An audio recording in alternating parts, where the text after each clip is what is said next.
En Afrique du Sud, une grève des travailleurs du secteur pétrolier a commencé à affecter les automobilistes. Des milliers d'employés des secteurs pétroliers et chimiques se sont mis en grève la semaine dernière, réclamant des salaires plus élevés. Certaines compagnies de carburant mettent en place des plans d'urgence pour continuer à alimenter leurs points de distribution. Les routes de Johannesburg sont toujours bondées, mais si la grève du secteur pétrolier se poursuit indéfiniment, les automobilistes pourraient bientôt se retrouver avec le réservoir à sec. Pas encore beaucoup ici à Johannesburg, mais lorsque j'étais à Pretoria, j'ai vu quelques stations essence fermer leurs pompes et le reste parce qu'il n'y avait pas du tout d'essence.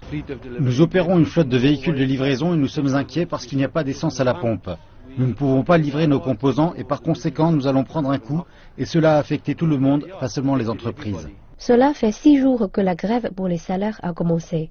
Même si les pompes ne sont pas complètement asséchées, certaines stations essence manquent de certains types de carburant. Cela affecte énormément notre activité. Les clients s'éloignent, nous perdons des clients. Nous manquons des ventes et nous allons manquer de 93. Je pense qu'en fin de compte, notre site fermera.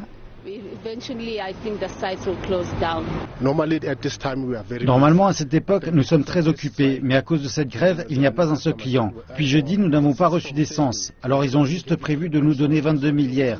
Et ces 22 000 seront finis d'une minute à l'autre. Les compagnies de transport et les chauffeurs de taxi ressentent la pénurie plus que d'autres. Nous sommes en fait dans la publicité et nous nous déplaçons beaucoup, jusqu'à 5000 km par semaine. La grève nous tue vraiment parce que maintenant nous utilisons 2 véhicules pour parcourir la route et vérifions tout et maintenant nous avons réduit à 1 véhicule. Cela nous a atteint de plein fouet parce que nous travaillons à un taux quotidien et si je manque d'essence, je ne peux pas remplir mon quota quotidien, ce qui signifie que je ne gagne rien parce que je ne touche pas de salaire de base. Alors que cela peut se révéler coûteux et pas pratique, il y a du soutien aux travailleurs en grève. Mais c'est très bien qu'ils fassent la grève parce qu'ils transportent des produits dangereux et ils devraient être mieux payés. Le récent renforcement du RAN offre du réconfort aux automobilistes. Les prix de l'essence vont baisser de 99 cents le litre à partir de minuit aujourd'hui en raison d'un trop perçu dans le prix importé du pétrole. Mais si la grève retarde le travail dans les raffineries, les conducteurs pourraient devoir attendre avant de réaliser des bénéfices.